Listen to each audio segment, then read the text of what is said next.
আলহামদুলিল্লাহ আসসালাতু আসসালামু আলা রাসূলিল্লাহ। আসসালামু আলাইকুম ওয়া রাহমাতুল্লাহ। আজকে একটি বিষয় নিয়ে আলোচনা করব। যারা তাবিজ নিয়ে এখনো সংশয়ে আছেন, তাবিজ যে শিরিক এ বিষয়ে যারা এখনো সংশয়ে আছেন তাদেরকে নিয়ে কিছু কথা বলবো। বিষয়টা হচ্ছে, প্রথমেই রাসূল সাল্লাল্লাহু আলাইহি ওয়াসাল্লাম বলেছেন, মান আল্লাকা তামিমাতুন ফাকাত আশরাকা। মুসনাদে আহমদের একটি হাদিস, প্রসিদ্ধ হাদিস, যে তাবিজ ঝুলালো বা তাবিজ লটকালো সে শিরক করলো। এর আগে পরে অন্য কোনো কথা বলেন নাই, তাবিজ শিরিক এটা বলেছেন। এখন আমাদের সমাজে বর্তমান যে অবস্থা, কিছু আলেম বা কিছু হুজুর আছে, তারা নিজেরা তাবিজ দিতেছে, তাবিজের ব্যবহার করতেছে এবং তাবিজ জায়েজ বলতেছে। আর কিছু আলেম বলতেছে যে তাবিজ শিরিক, এবং রাসূল সাল্লাল্লাহু আলাইহি সাল্লামও তাই বলেছেন। এখন এখানে কিছু যুক্তিতর্ক দিয়ে যারা বলেছেন যে তাবিজ ব্যবহার করা জায়েজ, তারা যুক্তিতর্ক দিয়েছেন যে তাদের কোনো দলিল নাই, তাদের কোনো দলিল নাই। রাসূল সাল্লাল্লাহু আলাইহি সাল্লামের জামানায় রাসূল সাল্লাল্লাহু আলাইহি সাল্লাম থেকে একটাও প্রসিদ্ধ হাদিস নাই রাসূল সাল্লাল্লাহু আলাইহি সাল্লাম কোনোদিন তাবিজ ঝুলিয়েছেন বা ঝুলাতে বলেছেন। তার কল থেকে এটাই পাওয়া যায় যে তাবিজ শিরিক। তারা তাবিজ দেখলে ছিঁড়ে ফেলতেন। আব্দুল্লাহ বিন মাসুদ আব্দুল্লাহ ইবনে মাসুদ রাদিয়াল্লাহু আনহু তার স্ত্রীর গলায় যখন কালো সুতা দেখছেন তখন সে ছিঁড়ে ফেলছেন। যে আব্দুল্লাহর পরিবারের শিরিক কখনোই করা যাবে না। তো সুতরাং এরকম অনেক দলিল আছে। তো আজকে যে সংশয়টা আমি নিরসন করার চেষ্টা করব, আমা তৌফিক ইল্লা বিল্লাহ। আচ্ছা, প্রথমত কথা হচ্ছে, শিরিকটা কি? আমরা কি জানি শিরিকটা কি? এই বিষয়ে আমাদের কোনো ধারণা আছে? আমাদের সমাজে বেশিরভাগ লোকেরই শিরিক সম্পর্কে ধারণা নাই। শিরিক হচ্ছে এমন একটা পাপ, ইন্নাল শিরকা লা যুলমান আযীম। শিরিক হচ্ছে সবচেয়ে বড় জুলুম। আর শিরিক হচ্ছে সবচেয়ে বড় গুনাহ, যে গুনার কোনো ক্ষমা হয় না। ঈমান ভঙ্গের প্রথম কারণ হচ্ছে আল্লাহর সাথে শিরিক করা। ঈমান ভঙ্গের দ্বিতীয় কারণ আল্লাহ এবং বান্দার মাঝখানে কোনো মাধ্যম, সেটা হতে পারে তাবিজ, হতে পারে কোনো লোক, হতে পারে মাজার, হতে পারে যে কোনো কিছু। আল্লাহ এবং বান্দার মাঝখানে যদি কোনো মাধ্যম কেউ বানায়, যে আল্লাহ ডাইরেক্ট আমার কথা শুনবে না, আল্লাহ অমুকের কাছে বললে বা অমুক জিনিস দিলে আল্লাহ এই কথাটা শুনবে, এরকম যদি চিন্তা ভাবনা থাকে, দ্বিতীয় ঈমান ভঙ্গের দ্বিতীয় কারণ হচ্ছে যে মাধ্যম তৈরি করা আল্লাহ এবং বান্দার মাঝে। তো তাবিজ কিন্তু আল্লাহ এবং বান্দার মাঝে একটা মাধ্যম বানাই নিছি আমরা, যে এই তাবিজটা দিলে এই তাবিজের উসিলায় মাধ্যমে আল্লাহ আমাকে কি শেফা দান করবে, বা আমার উপকার হবে, বা আমাকে একটা বিপদ থেকে উদ্ধার করবে। এই যে বিষয়টা, এটা ঈমান ভঙ্গের দ্বিতীয় কারণ। আচ্ছা, যারা সংশয়ে আছেন, আমি সংশয় থেকেই কিছু কথা বলবো। ধরুন, একদল আলেম উলামা বলতেছে শিরিক, আর কিছু বাংলাদেশের হুজুর তাবিজ ব্যবসায়ী তারা বলতেছে যে জায়েজ। এখন ধরুন, যদি শিরিক হয়েই যায় তাহলে আপনার অবস্থাটা কি হবে? তাহলে যদি এই তাবিজ ব্যবহার করে আপনি মারা যান, আর যদি এই কথা সত্য হয়, শিরিক রাসূলের কথা যদি সত্য হয়, যদি শিরিকি হয় আর এটা নিয়ে যদি আপনি মারা যান, তাহলে ফলাফল জাহান্নাম, কেউ ফিরাইতে পারবে না, এবং যে গুনাহ কোনোদিন আল্লাহ ক্ষমা করবে না। তো এত বড় রিস্ক আপনি কেন নেবেন? আপনি যেহেতু সংশয়বাদী, আপনি যেহেতু সংশয়ে আছেন, এখনো এটা শিরিক হইতেও পারে, জায়েজ হইতেও পারে। একদল বলছে শিরিক, একদল বলছে জায়েজ, আপনি কোথায় যাবেন? তো আপনি কেন এই সংশয়ে থাকবেন যে জাহান্নাম যেখানে হইতে পারে? এত বড় একটা রিস্ক কেন নেবেন জীবনের? সাধারণ একটা এক্সাম্পল আমি আমার সমস্ত রোগীদেরকে দিয়ে থাকি, যে আচ্ছা ধরেন আপনি আমার এখানে আসলেন, আমি আপনাকে এক গ্লাস শরবত দিলাম। আমার পাশের এক ভাই বলল যে আপনি এই শরবত খায়েন না, এর মধ্যে বিষ আছে, আপনি খাইলে মারা যাবেন। আর আমি বললাম, না খান, নিঃসন্দেহে এটা মানে এটা শরবত। তো আপনি কি এই রিস্ক নেবেন? জীবনের এই রিস্কটা নেবেন যে বিষটা আমি খাইয়ে দেখি, টেস্ট করে দেখি? অবশ্যই আপনি বুদ্ধিমান হলে খাবেন না, তার থেকে দূরে থাকবেন, যে ভাই শরবত হলেও থাক, হইলেও থাক, ওইটার কাছে আমি যাব না। এটাই হচ্ছে বুদ্ধিমানের কাজ। তো আপনি দুনিয়ার এই ছোট্ট বিষয়ে বিষ, হয়তোবা আপনি এখান থেকে বাইসেও যাইতে পারেন, বিষ খাইলেও আপনি ডাক্তারের কাছে যাবেন, হয়তোবা বাইসে যাবেন, ওয়াশ টোয়াশ করাবে, বাইসে যাওয়ার সম্ভাবনা আছে। কিন্তু যদি আপনার এই সেম উদাহরণ থেকে যদি শিরিক হয়ে থাকে, আপনি সংশয়ে আছেন যে শিরিক শিরিক না, বিষ কি বিষ না, এই সংশয়ে আছেন, এই সংশয় থেকে আপনি দূরে চলে যাইতেছেন যে না ওইটা আমি খাবোই না, যেহেতু এটা হইতে পারে বিষ, একজন যেহেতু বলছে বিষ আর একজন বলছে যে ভালো, তাহলে ওইটার কাছে আমরা যাবো না, যেহেতু সংশয়ের মধ্যে আছে তাহলে ওইটার কাছেই যাবো না। তো দুনিয়ার এই বিষয়টা বাইসেও যাইতে পারেন এখান থেকে, তারপরেও আপনি এর থেকে দূরে থাকতেছেন। অথচ শিরিক, যা যেটা যেটা করলে জাহান্নাম নিশ্চিত এবং ওখান থেকে কখনো ক্ষমা হবে না, আপনি সেই রিস্ক নিতেছেন, জাহান্নামের রিস্ক নিতেছেন। এটা কোনো ইমানদারের পরিচয় না, এটা কোনো বুদ্ধিমানের পরিচয় না। তো আমি বলবো যারাই আপনারা এই তাবিজ নিয়ে এখনো সংশয়ে আছেন, তারা এই সংশয় থেকে ফিরে আসুন এবং এই কথাটা ভাবুন, যদি এটা শিরিক হয়ে যায় তাহলে আমার আর বাঁচার উপায় নাই, তবে আর কোনো সুযোগ নাই। যদি এর উপরে মারা যায়, এই শিরিকের উপরে মারা যায়। হুম। আচ্ছা, আরো একটি বিষয় দেখেন, কিছু লোক কড়ি কড়ি ব্যবহার করে, কড়ি, তারপরে ওই সুতা, হুম, তারপরে লোহা লক্কর, তারপরে গাছ গাছ শরীরে বেঁধে রাখে। তো এই যে যে জড় পদার্থ, এই জড় পদার্থ আমাদের কি উপকার করতে পারে? আর এই জড় পদার্থ যে কিছু উপকার করতে পারে না এবং ক্ষতি করতে পারে না, তার কি উদাহরণ আপনারা জানেন না? এর বহু উদাহরণ আছে। দেখুন, পৃথিবীর মধ্যে একটি জান্নাতি পাথর আছে, সেই পাথরটার নাম হচ্ছে আসওয়াদ, হাজরে আসওয়াদ পাথর।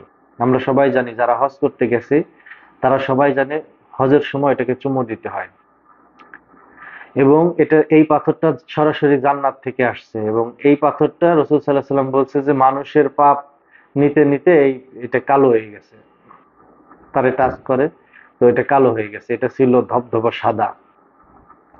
সেই পাথর সম্পর্কে আলী রাদিয়াল্লাহু আনহু বলছে যে হে পাথর, আমি তোমাকে চুম্বন করতেছি কারণ আমি রাসূল সাল্লাল্লাহু আলাইহি সাল্লামকে দেখছি, আর আমি বিশ্বাস করি মনে প্রাণে তুমি কারো ক্ষতিও করতে পারো না, কারো কোনো উপকারও করতে পারে না। তো জান্নাতি পাথর, কাবা ঘরে আল্লাহর ঘরের সাথে লাগানো পাথর, এত দামি একটা পাথর, সেই পাথর যদি পৃথিবীর কারো কোনো ক্ষতি বা উপকার করতে না পারে, তাহলে আমরা জড় পদার্থের উপরে কেন বিশ্বাস আনছি যে এই তাবিজ, এই পাথর, এই কড়ি, এই গাছ, এই পেরেক, হ্যাঁ, তারপরে আজকাল কিছু দেখতেছি রাবার পায়ের সাথে বাইন্ধা রাবার রাখে, পায়ের সাথে হাতের সাথে রাবার, চুড়ি, অষ্টধাতুর আংটি, এইগুলা রাখতেছে আর ভাবতেছে এইগুলাই উপকার হবে। তো একটু চিন্তা করুন যে এই বিষয় যদি কোনো মানে এত বড় দামি পাথর যদি কোনো উপকার না আসে, এইগুলো উপকার আসবে কেন, কিভাবে বিশ্বাস করতেছেন আপনারা? হ্যাঁ, রাসূল সাল্লাল্লাহু আলাইহি সাল্লাম আমাদেরকে চিকিৎসার নানান পদ্ধতি দিয়ে গেছেন, তাহলে আমি সুন্নতি পদ্ধতিগুলো ব্যবহার করব, ইসলামিক শরিয়া সম্মত ঝাড়ফুঁক করব, আমরা ওষুধ খাবো, আমরা গাছ গাছড়া দিয়ে ওষুধ বানাই, যেগুলাতে শেফা আছে এগুলা খাবো, আমরা মধু খাবো, কালো জিরায় শেফা আছে আমরা এগুলা খাবো, যেগুলা ভিতরে যাবে খায়া উপকার হবে সেগুলা করব। আমরা মলম লাগাবো, যেটা ভিতরে যাবে, এটা জায়েজ, এগুলা জায়েজ করে দিচ্ছেন। কিন্তু কোনো কিছু ঝুলানো লটকানো এগুলো নিষিদ্ধ ইসলামে। তো সুতরাং আমি সবাইকে আহ্বান করছি, এই সংশয় থেকে ফিরে আসুন। দেখুন ভাই, আপনি জান্নাত জাহান্নামের রিস্ক কেন নেবেন? এই দুনিয়াতে এই রিস্ক কেন নেবেন? কোনো বুদ্ধিমানের কাজ হবে না এই রিস্ক নেওয়া, যে আপনি এখন নিশ্চিন্তে থাকবেন। আপনি নিশ্চিন্ত হতে পারতেছেন না, কারণ যেহেতু স্পষ্ট হাদিস আছে রাসূল সাল্লাল্লাহু আলাইহি সাল্লামের, এটা শিরিক। তারপরে যারা জায়েজ বলছে যে কোরআনের আয়াত দিয়ে জায়েজ হবে, তাদেরকে আমি আরো একটা যুক্তি দিতে চাই। যারা বলতেছেন আল্লাহর কালাম কোরআন, এটা প্রথমত আমি বলতে চাই যে এটার মধ্যে কোনো আল্লাহর কালাম থাকে না, এবং আল্লাহর কালাম থাকলেও উল্টা পাল্টা করা থাকে, উল্টা করে লেখা থাকে, সংখ্যা টংখ্যা দিয়ে, বিভিন্ন আকার আকৃতি দিয়ে, বিভিন্ন ছবি দিয়ে, এখানে শয়তানের সাথে একটা কন্টাক্ট থাকে, কোরআনের আয়াতের মাঝে মাঝে বিকৃত করা হয়। আচ্ছা, ধরে নিলাম তর্কের খাতিরে আমি বহু তাবিজ খুলছি, খুলে দেখছি তাবিজের মধ্যে কি কি থাকে, পিওর কোরআনের আয়াত আমি 1000টা খুললে আমি দেখা গেল 1000-এর মধ্যে 5টা পাওয়া যায় পিওর পিওর কোরআনের আয়াত দিয়ে তাবিজ। আচ্ছা, তারপরেও কুফরি কালাম থাকে, এমন এমন কথা থাকে যেগুলো কলিমার বিরোধী, যেগুলো উল্লেখ করলে ইমান ধ্বংস হয়ে যাবে। আল্লাহর কালামের সাথে বিকৃতি করা, আল্লাহর একটা আয়াতের মাঝখানে একজনের নাম ঢুকাই দিয়ে, আল্লাহর একটা আয়াতের মাঝখানে একটা কথা ঢুকাই দিয়ে, আল্লাহর কালামের মাঝখানে কিছু সংখ্যা ঢুকাই দিয়ে, আল্লাহর কালামের মাঝখানে কারণ হামান, কারুন, ফেরাউন, শয়তান এগুলার নাম ঢুকাই দিয়া, ইবলিস এর নাম ঢুকাই দিয়া, আরো অনেক জিন শয়তানের নাম আছে, এগুলা ঢুকাই দিয়া থাকে বেশিরভাগ। আচ্ছা, আমি তর্কের খাতিরে মানিয়ে নিলাম, হ্যাঁ পিওর কোরআন দিয়েই হুজুর দিছে তাবিজ। ওকে, তাহলে এই তাবিজ নিয়ে আপনি বাথরুমে যাইতেছেন, এটা কি ঠিক হইতেছে? আপনাকে যদি একটা কোরআন হাতে দেই, আল্লাহর কালাম হাতে দিয়ে বলি যে এটা নিয়ে বাথরুমে যায় বসে বসে বাথরুম করেন, আপনি কি রাজি হবেন? কোন মুসলমান কি রাজি হবে? তাহলে এই যে কোরআনের যে অপমান হচ্ছে, ধরে নিলাম ওই তাবিজের ভিতরে কোরআনের আয়াত আছে, এই কোরআনের আয়াত নিয়ে আপনি কেন বাথরুমে বসে বাথরুম করেন? এই কোরআনের আয়াত নিয়ে কেন আপনি ফাহিশা কথা বলতেছেন? এই কোরআনের আয়াত নিয়ে আপনি নাপাক অবস্থায় থাকতেছেন? তো এতে কি কোরআনের অবমাননা হচ্ছে না? অবশ্যই হচ্ছে। একটু গভীরভাবে চিন্তা করুন, এই কোরআন বাথরুমে যাওয়ার জন্য আসে নাই আপনার সাথে, এই কোরআন গলায় ঝুলার জন্য আসে নাই, এই কোরআনের আয়াত গলায় ঝুলার জন্য আসে নাই, এই কোরআনের আয়াত আসছে আপনি পড়বেন। ইকরা, প্রথম আয়াতই নাজিল হয়েছে ইকরা, তুমি পড়ো, পড়ো তোমার প্রভুর নামে। কোরআন আসছে পড়ার জন্য। এই কোরআন আসার সিস্টেমটা লিখিত আকারে তো অনেক পরে আসছে। কোরআনটা কি লিখিত আকারে আসছে? কোরআনের আয়াতগুলা 22 বছর ধরে আল্লাহর কালাম 22 বছর ধরে একটু একটু করে নাজিল হয়েছে অন্তরে অন্তরে। আল্লাহ সুবহানাহু ওয়া তাআলা স্পষ্ট বলছেন, আমি এই নাজিল করছি অন্তরে। রসুল সাল্লাল্লাহু আলাইহি সাল্লামের কাছে এসে তিলাওয়াত করছে রুহুল আমিন, ফেরেশতা। তো রুহুল কুদ্দুস তাকে বলা হয়, জিবরিল আলাইহিস সালাম এটা আল্লাহর কাছ থেকে নিয়ে এসে আমাদের রসুল সাল্লাল্লাহু আলাইহি সাল্লামের কাছে বলছেন, ইকরা, পড়ছেন এবং তাকে শিক্ষা দিছেন, এবং রসুল সাল্লাল্লাহু আলাইহি সাল্লাম ওটা আয়ত্ত করছেন এবং আমাদের মাঝে ওই শিক্ষা দিছেন পড়ার। তো অনেক পরে আসে এটা লিপিবদ্ধ হয়েছে, লেখালেখির মাধ্যমে আসছে অনেক পরে আসে। তো কোরআনটা আসছে মূলত পড়ার জন্য। তো আমরা এতে বুঝতে পারতেছি যে কোরআন আসছে কি পড়ার জন্য, এবং কোরআন পড়তে হবে, বুঝতে হবে, অনুধাবন করতে হবে, সেই অনুযায়ী জীবন পরিচালনা করতে হবে। কোরআন হচ্ছে কি সত্য মিথ্যার পার্থক্যকারী, ফুরকান। কোরআন গলায় ঝুলার ঝুলার জিনিস না। কোরআন হচ্ছে শিফা, কার জন্য? যারা ইমানদার, যারা মুমিন, যারা আল্লাহর উপরে ভরসা করে, কি বলতেছে সেটা বুঝে। সূরা ফাতিহা আমি পড়বো, আমি যখন বুঝে পড়বো তখন আমার উপরে এটা শিফা হবে, প্রত্যেক হরফে 10টা করে নেকি পাবো। তো এইভাবে কোরআন পড়তে হবে, কোরআন দিয়ে চিকিৎসা করা যাবে। কোরআন হচ্ছে শেফা। তবে এটা রাসূল সাল্লাল্লাহু আলাইহি ওয়াসাল্লাম বলছেন, এটা পইরা ফু দিতে হবে, দোয়া করতে হবে আল্লাহর কাছে, কোরআন তেলাওয়াত করে আল্লাহর কাছে দোয়া চাইতে হবে, আল্লাহ আমাকে শিফা দান করে, আল্লাহ শিফা দান করবে। এটা হচ্ছে সুন্নতি পদ্ধতি। কোরআন গলায় ঝুলাইয়া, আচ্ছা কিছু হুজুর দেখলাম, তাহলে এরা কেমন হুজুর? কিছু হুজুর দেখলাম কোরআনের আয়াত দিয়ে তাবিজ দিয়ে বলে যে ওই যাতায়াতের পথে গাইরে দিতে, 3 রাস্তার মাথায় গাইরে দিতে।